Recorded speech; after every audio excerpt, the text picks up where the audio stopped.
The Reckoners.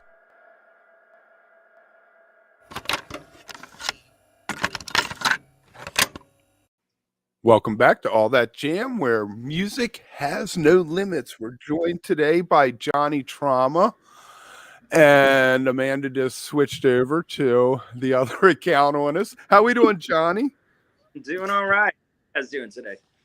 Very well. Cold. Definitely all cold on the East Coast.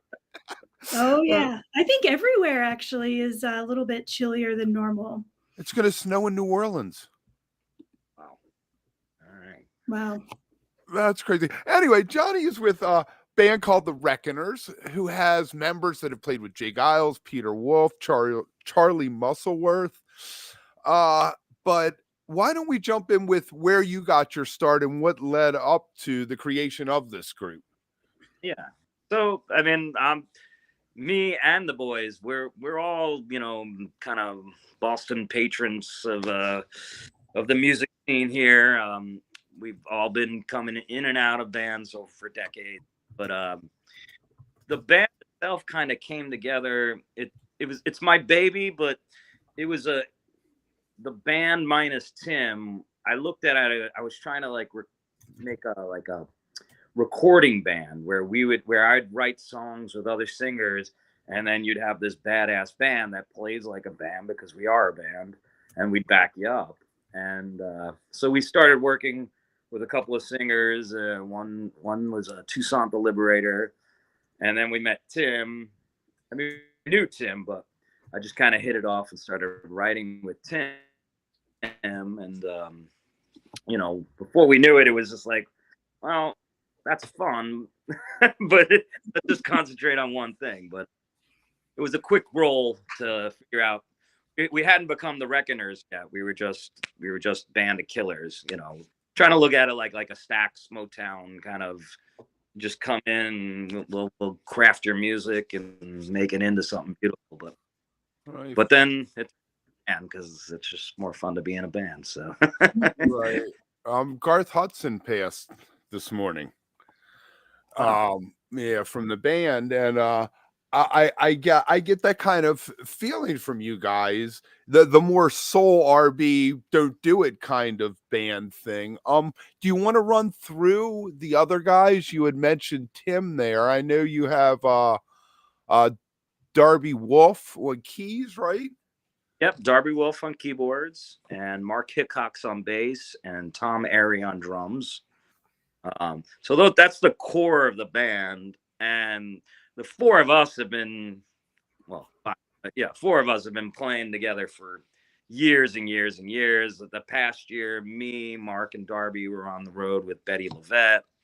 Mark's, we've just come in and out of different groups. Me and Tom were in a group, several groups of B3 Kings, Nate Wilson group, so it's just Ghost of Jupiter. We've all just kind of ebb and flowing together. That's where that concept of I already have a band. I just don't. Mm-hmm. There was no real focus, and then the pandemic happened, which for me gave me a lot of time to finally be more of an artist than a musician, and focus on writing instead of just always. I mean, I play every night of the week out on the road.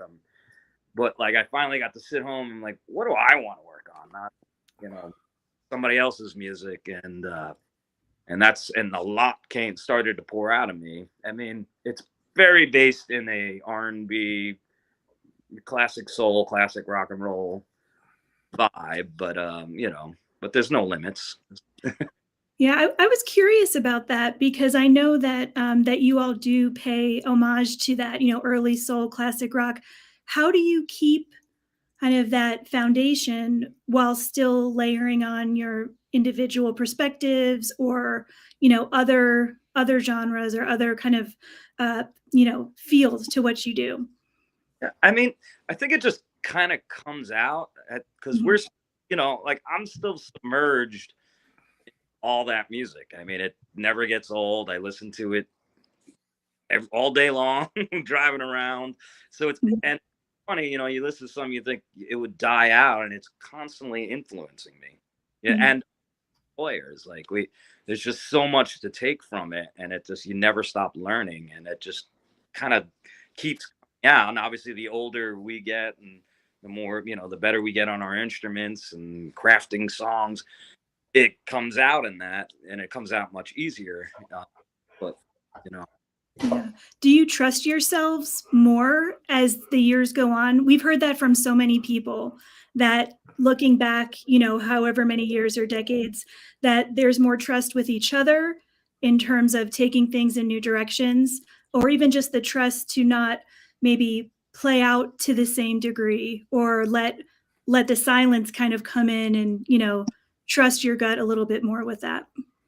I mean, I definitely, I feel like I'm in a place where I've never felt so comfortable creating music, and trusting the process, and luckily we all have each other as a band. It comes out really easy. Like, we have a lot of studio, like that album took forever to finish because of finishing it. The recording of it was pretty much all live. It was done in days. Like, we just kind of trust each other. We know what we're doing. The older you get, you there's not like, oh, I'm gonna go back and this could be this. It's like, you already know, like, is there a song there, and is there a groove there, and did it all come together? Can you listen to it? If you can listen to it, and it's there, it's not gonna be anything else but what it is right there. And if you trust yourself, then you're gonna give your best performance, and really let that whole thing process come together. Working as a backup band does wonders. I'm thinking of the Meters, who Booker T, they worked as backup bands. And then, when you come out as your own, you do have that catalog of experience behind you. Definitely. Yeah, I mean, and we've been fortunate individually, all have done, lots of shows, whether it was, backing up or opening up for. So, had a lot of experience to get to this point where we are. It's fantastic. I love it. So let's talk a little bit about you have a couple singles out. One, Yep. Gone Hungry, and another that has a famous name attached to it. They're famous in our circles. Yep. We were very fortunate to have Susan join us. And that's all Tim. Give you that backstory if you like. Yes, definitely. That's what we want to hear. Justin, but, The song's called what? Looking for a Reason?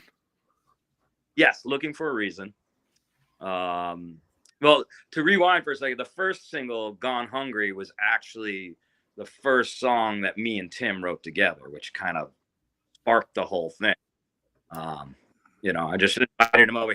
So Tim, if you look him up, Tim Guerin, he's got several solo albums out. He's a phenomenal singer-songwriter, an amazing guitar player. He's had his own thing for decades, and never really collaborated. At least so he was telling me when I was like, "Hey man, I got this tune. I think I think it would fit your vibe," and we got that's how Gone Hungry came, and then from there it just kind of got easier and became. That's cool. Well, but before we get into Susan, I'm thinking about this now. Let's take a little quick detour. He played, when you were in the band, you were the only guitarist. He worked as an only guitarist. You throw two guitarists on the stage. How does that change the dynamic of what you do? I mean, I love playing with two guitar players. Sometimes it doesn't work out so great. Guitar players, they're funny creatures, a lot of egos. But to me, there's nothing like having two guitars. I mean, I grew up James Brown. There's just two guitars, Allman Brothers, two guitars. When two guitars work well together, there's this symbiotic thing, and the grid, it really all comes together, and you just, it's a lot of fun. I mean, I love playing rhythm. I love playing lead, but I love playing rhythm guitar. And when you get two guitars accenting off of each other with a bass and drums, man, there's nothing like that. Right now, do you guys work the songs up and say, you're going to solo here, I'm going to solo here, or do you just let it happen naturally? I mean, A lot of times I do have some sort of a roadmap, but I'm very much into letting things happen naturally. Like the difference between a live show and making a studio album. A studio album, I definitely have a roadmap. And actually, funny enough, on the album, we have like our quote unquote silent sixth member, who's another guitar player. His name is Kevin Barrett.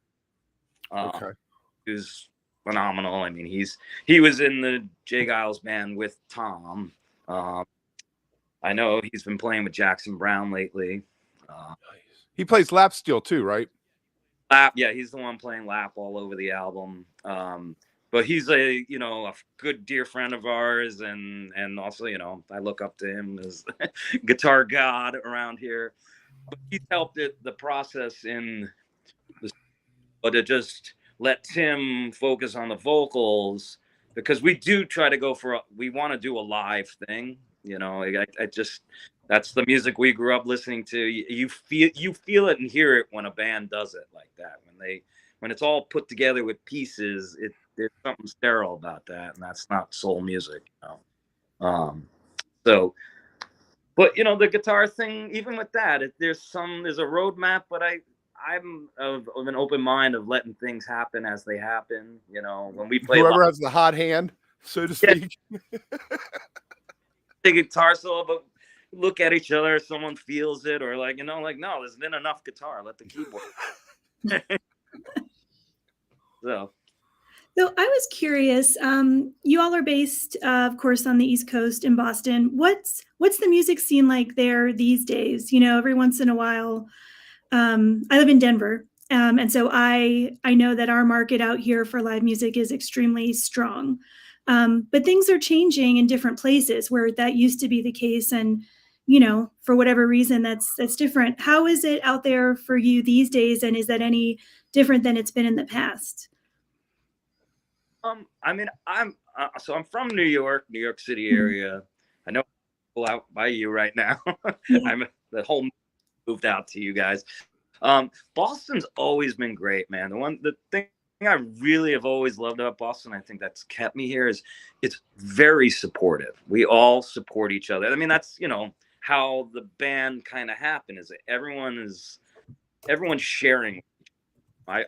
I play, if I'm not on the road, like even tonight, I have a local gig with a group called the B3 Kings, Hammond Organ Soul.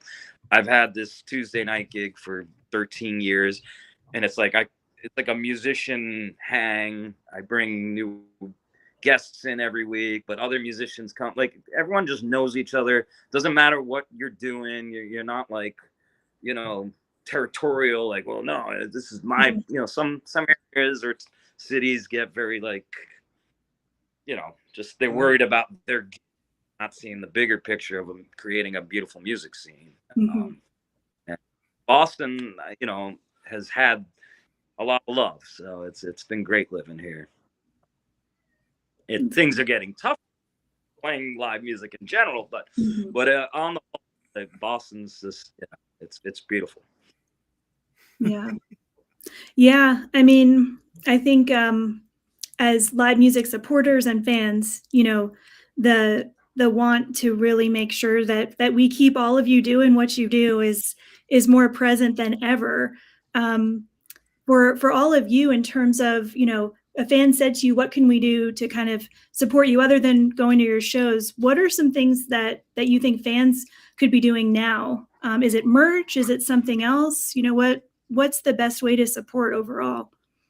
I mean, yes. I mean, helping us, like buying merch or supporting links or just like, sharing the music more. Everything's moving so fast that, even if you like something, you get confused. You're like, I just thought of that, but I'm already like steps ahead of that now. And, and sometimes taking the time to I really love this band, the new band. I'm gonna share their music, whether it's post or whatever, even just text your friends. It doesn't have to be social media platform, It's just, it helps, It helps too if like you see that like and they're playing a different area, like go tell people to go see this band. Word of mouth is still a great thing, as a we there was an article recently saying that in one day last year, as many albums were released as in the whole year 1989. So it's tough to break through. And we were talking a Wow. little beforehand. You said you're getting some respectable numbers out of Spotify. yeah, I mean, for whatever that I mean, Right. Well, I mean, a lot of bands can't even make the 1,000 that you yeah, need or whatever just to get the ham sandwich, the paycheck for the ham sandwich. I don't even think sandwich these days. And I guess my first thought was we mentioned earlier, Susan. You have Susan Tedeschi on your latest single. Actually, you have an album out now. We'll get to that in a second. But you have the single. But what is the story? How do you get Susan to show up in the studio to record on one of your songs? So Susan did that remote, and that's like, this was all Tim. So Tim and Susan go way back. Obviously, everyone knows, well, maybe they don't, but Susan is from Boston, and music scene. Again, talk about the scene, loving each other and taking care of her. I know Susan and Tim dated for a minute, way back, and also just kind of came up together, finding who they were as, musicians and music, and so I know they've kept in touch over the years. I had actually just met Susan for the first time. We opened up for Tedeschi Trucks in October, which was an amazing experience. But Tim had kept in touch with her, and then we were writing this. Susan would just kill this song, and we were like, and I was like, well, I mean, and he sent it to her, and she loved it, and she did her little thing on it, and and then sent it back to us, and it was all pretty much just all there. I didn't even have to like mix anything. She just it was already done. Sent it to her, and she put her stamp on top of it, and it was there. It was, the song was done. Was this recorded before you opened for them? Yes. Did she come out? Did you play it with her? we were trying to make that happen. Sound check times and all that. We were sound checking. I guess things are running a little behind, and her and Derek were just hanging out there, and she was like, I don't think I could do it. And then we got done with sound check, and she was like, I think I could have done it. And we were like, and she's like, it just didn't happen again. Someday, well, I'm sure at some point we'll get to play it live with her. It would be a lot. Next time. So this is actually going to be, this is actually on the album that's out. Why don't you tell us a little bit about the album? What is it called? How long has it been out? So the album came out, was it the day after, or it came out on Thanksgiving, actually. And the album is just called Reckoners.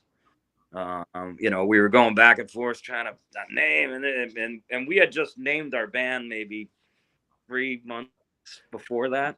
So, we were like, let's just let it be that, just take in the music. All of the music was recorded around the same time. It just took, for some reason, it took like a year to get it mixed and all together. And actually, it all happened for a great reason, because we didn't know who we wanted to be yet. Like, that's where we chose the name Reckoners. We had been called Band of Killers because, as I was explaining before, it was more of a recording project, and we were a band of killers, like great players coming together with different artists. But we didn't really feel that that name definitely just didn't support what the sound of the band is and what we are. And we wanted to be a unified thing, a band that you can, when you listen to the music, the name goes with it and you feel it, Yep. Now, are all of these songs, have they all been played live on the album? Yes. Okay. And you said that you have enough for another album, or you're ready to do another album. How does that affect the set list? Do you think some songs are going to go to the wayside because you're expanding your pool of originals? We kind of change it up, it's ebb and flow, but it's funny that second album I mean, we're halfway maybe through recording it. We're out of money. but the writing process for that it hasn't stopped. I mean, me and Tim are still writing even now more songs, but so the first album, second album are definitely mixed into our live shows right now. Mhm. The second album has a little bit, I'd say the first album's leans a little more on the R&B soul vibe, and the second album's maybe got a little more classic rock soul kind of, but a little groovier. But I mean, it's all, we don't make a choice when we're writing the songs. Like, we need a song that's like this. It just kind of comes out how it's coming out, and I think we're evolving. So the whole thing is just happening in real time, whatever it's turning into. So we kind of can't stop that process. But yeah, I mean, you come to see a show. It depends if we're opening up and we're playing for 30, 45 minutes or a full night of music. We're fortunate now. We've actually written enough songs where we have 3 hours of music, of original music. And, that kind of came together pretty. Yeah, and I noticed I was looking on your Instagram page for the band, and I saw you all played Nectars. I think you played with Nth Power, who we just love, and I feel like the music that you're making really can cross over into some of these different genres that are a little bit more amorphous. For Kevin and I, that jam band's word is great, but it can mean so many different things. Okay. In terms of all of you, for the audiences that you play, do you shift what material you're going to perform based on the venue or who you're with, or is it really just the same no matter what? Slightly. The cool thing about it is, we do we're not we're not fit in one genre. You know what I mean? We can totally jam if we want. I mean, there'll be some nights, maybe we'll play, let everyone solo more and open up tunes, and then some nights where we just kind of play everything nice and tight, and it's more of soul pop night, and we just want people to hear the songs. Like, the cool thing is the songs all like stand on their own, whether we open up on them or not, and sometimes it's nice to give an audience a full night of songs, instead of, it's as fun as it is to rip on the guitar and jam, sometimes an 8-minute song is like, okay. well, the reality is, a lot of people that's not what they're there for. That's not what's going to satisfy them. And I love the fact that you all are comfortable to go in whichever direction, because I think, that's a really great thing. And it makes it, I think, more applicable, depending on where you're at, whether it's a festival even or something else, you can kind of determine what the best path is for what that venue might be. Totally. No, I mean, we're fortunate. I've myself have come up through, I guess, it's funny you said that word, jam band, because New York, early 90s, I guess that was like the birth of the word jam band, and bands that that's this and that. I mean, it's evolved more. It is. I mean, but that's face it. What is it? I mean, the Allman Brothers were a jam band, but you didn't think of it, right? Exactly. And I'm from New Jersey originally, and I started going to shows in the mid 90s. So Wetlands, all of that, and we've had some folks on here who said, we would have never chosen that label, but it kind of chose us because the fans are generally really supportive. They show up, they're going to come to shows, but it's not always something that people feel comfortable attaching themselves to or even wanting to be a part of. And so I know sometimes that can be just a kind of like a challenging thing to try to figure out. I feel like that word is drifted into something where I hear that. The initial, when it was titled that, I mean, all it meant was like live music. Like it had a great, it started off as a great thing, and then it's like evil, like, no, don't call my band a jam band. Like, but all it really means is that like it's an organic process. Like, Right. breaking away from whatever's going on, and they give you something new every night. We one of the people, one of our favorite people to have on, Alan Evans, said, whatever, if they're going to buy a ticket, call me a jam band. But you are on Alan's label, Vintage League, right? Yeah. So Reckoners isn't right now, but we put out some stuff. I was literally talking with Al this morning. I'm trio, about to actually put out some music with that, and he recorded like half the album, and our buddy Graham Mailer recorded the other half. But Al's working on the second album with us right now, and Al's very project. So it's great having him, and he always has just the perfect view of seeing how are. Fantastic person to support you. I mean, he's just a genius in the studio. I mean, behind the drums, obviously, which he says isn't even his first thing, and then in the studio, I mean, just amazing the body of work he has helped create. Totally, yeah. No, I mean, Al's in it for the whole thing. He sees the whole thing and he supports it and feeds it, and it grows, and it's beautiful.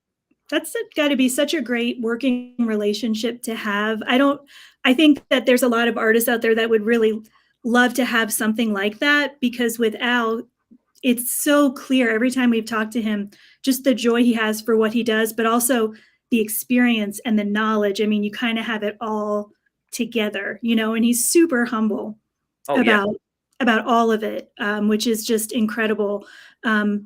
And I'm sure that in terms of creative process, I would imagine that there's a good balance there that he can strike between maybe giving, I don't know if he gives suggestions, like, I'm not sure how that works. How much of what you all would work on with him is collaborative, or is he really taking what you do and then kind of mastering from that, so to speak? I mean, that's great. It's such a comfortable, because we're good friends, and there's just such a comfortable. You just nailed it. I mean, he's just always a comfortable vibe to talk to. Reckoners, most of it, we've done it. So like when we're, but that doesn't mean like when we're there, I'm like, well, what do you think of that? Like, but he's always like, yeah, there hasn't been a, hold up, wait. And I've bounced a lot of ideas off Al, and it's really easy to, we go into wormholes just talking about music. Like, they'll start with a question, but then like an hour later, we're laughing and talking about, I don't even know what. Just moved on. But he is very knowledgeable, and his choices are, we all kind of, I think the reason why we get along so well is because we all come from that same school of what has inspired us, what we've taken from it, and then how we're turning it into what we're trying to do, which is somewhat sometimes unspoken. It's like you can get a bunch of guys that all have their own processes, but some people just like, oh man, you think like that, and it's unspoken. It just like, whether it's the shedding time or the love of this album that influenced you, all of a sudden made you who you are, and that seems to come out with that group of guys really, really well. So, how much did you on the first album do? Was it just straight, we're going and playing the songs, or did you work overdubs into it? Did you go in and play with the basic tracks? It was, the basic tracks are all live. The overdubs are maybe a vocal here or there. Tim wanted to fix something, or I think there was one or two overdub lap solos, but like the guitar solos were all live. All the rhythm guitars, bass drum. Maybe on some tunes there's an organ and a Rhodes or something, so we overdubbed that. And even when we did those, it was like, all right, played the song two times. We usually found after two times It went. Right. It was 5 was the first, the second one, and then right afterwards we tried and do as many of the overdubs right then and there, just to keep the spirit of the energy, so it's not you're coming back to something 3 months later, and and then changing it. It's Mhm. The process of all the music I grew up and still listen to today. Those are day sessions. Right. Did it Right. all. No going back. It was like, no, we got to do. we got a whole list of work to do. Talking about hit songs, but that was just the afternoon session. They did it Yeah. all. Can you imagine being able to hang out in Stack Studio for a couple of days back then? That would be fantastic. There with my guitar knocking on the door, like, oh, you got. Oh, exactly. All right, people. If people want to come check you out, you're tight up there in the Northeast there, but I see that February you got some dates, even playing on Valentine's Day, huh? Yeah, so nothing but love. There you go. I got to watch the Nectar show. You didn't realize that Nectar's, I guess, we're streaming it. It's this website called volume.com, and basically Nectar's has a channel, and you can, get a ticket, and they have a tip jar or stuff, that kind of thing. So it's a free thing, but I just loved what you did. I would call it greasy. I felt like you guys, the songs where there's a structure was there, but there was enough that you let it people put their backfields in motion, I think, listening to it. You want people, I mean, let's go. Live music, wow, get out of your body, get out of your shell, Yeah. So this February 7th and 8th shows you're playing with Canyon Lights. Is Canyon Lights something similar to what you do? No, they're a little bit, they're an organic thing, but they're maybe a little more pop rock and roll. They're good guitars. 2 of the guys were in a band called GA20, and they left to create this group. So, like, talking about them, they're all guys also here in this music scene. Like, I'm actually playing with the drummer tonight on that organ gig. Like, so, we all go and do our own bands, but we all still wind up in other projects together. But yeah, I think that's going to be some of their first shows as that band. They're just launching that, so it should be a lot of fun. Interesting. All right, and you have some dates into March too. Are we? How far have you gotten out of the Northeast? Right now, it's just been the Northeast. Since the albums come out, we've been definitely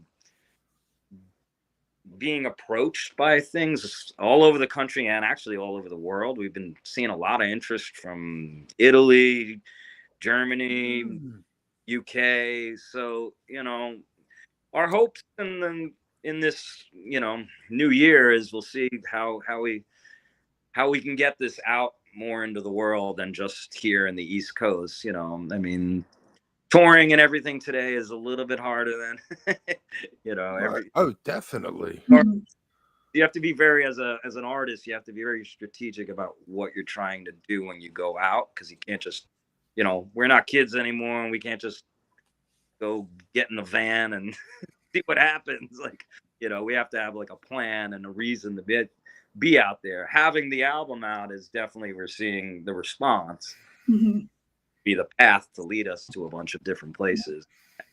Coming up with a second album, I think, will even strengthen that. Yeah. Plus, from a timing perspective, Kevin, I can't remember who had said this or where we had seen it, but I did not realize how far out currently venues tend to book. I mean, a month. Yeah. Especially like a venue that you want to play, bigger venues and bigger shows. And it keeps feeling like it's going even farther out. It's like how do you know what you're to do 2 years from now?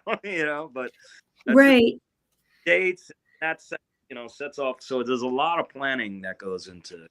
Yeah, that's why I think you're starting to see even more music business related programs out there for, like the kids that are just starting out. I feel like I've been seeing, even from some independent music nonprofits, I think Orca is one of them, really trying to stress the strategic part of what you're talking about, just more and more for all those reasons. So yeah, we definitely, empathize with just how everybody's got to really look that far ahead to kind of figure out what might work at any given time.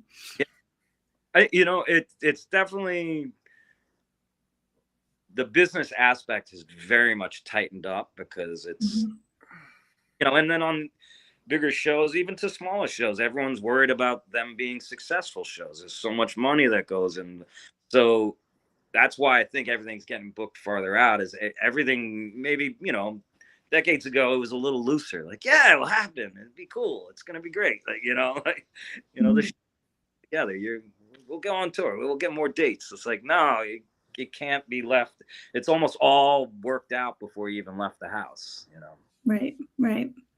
And it's tight. I saw somebody posted they were doing 10 shows. One of them got canceled, and because of that, they were barely going to break even. So they were only going to make money after the ninth show as it was, and that one got canceled. And that really boggled my mind because, I mean, everything's double in price, I guess, than it was 5 years ago. So gas and everything like that, that's... Yeah, you have gas and hotels for a touring band right there could take most of your money. Right, your whole night. You just hope they have free breakfast, continental breakfast. Well, we are resourceful creatures being musicians, but we figure it out. Right. I'm taking all the fruit with me. So. I was just going to say, I definitely never took yogurts and bananas when I was working with a band on the road. I would leave there and go, maybe just a couple extra for later, Nope. That's important stuff. No. So, all right. Well, let's look out. We've got you having dates through March. Do you have your eye on anything this summer, or is there like any festivals, anything like that you're going to get into? We're trying to work that out right now. We're waiting to see through. The big focus was pushing out this record and getting it out there. And we're gonna probably release another single in the next couple of months, and we're gonna try and do some sort of GoFundMe to finish the second record, and also be able to maybe just have some means to use some of that so we can start getting out into the country. But we're taking our, I wouldn't say we're taking our time, but we're taking our time. We're just trying to be really smart. We want the music to be able to stand on its own 2 feet, not just rush out there. There's so much you can do from home and get the music out there, and instead of kind of wearing yourself out and wearing the project out to the point where we're like, well, we don't want to do this anymore. We're loving making the music right now. We need to keep that as positive, high vibes as we can, Definitely. And it's got to be nice to be able to go out on the road with other bands as the backup and stuff like that. And you said you had your Tuesday night gig, so it seems like you have a very well balanced plate there. Yeah. We never stop. I've never stopped working, playing shows. Same with all the other guys. Reckoners, we just want to really make sure the shows are right. We're out there, we're trying, who knows, we might pop up with Susan and Derek again sometime soon during the summer.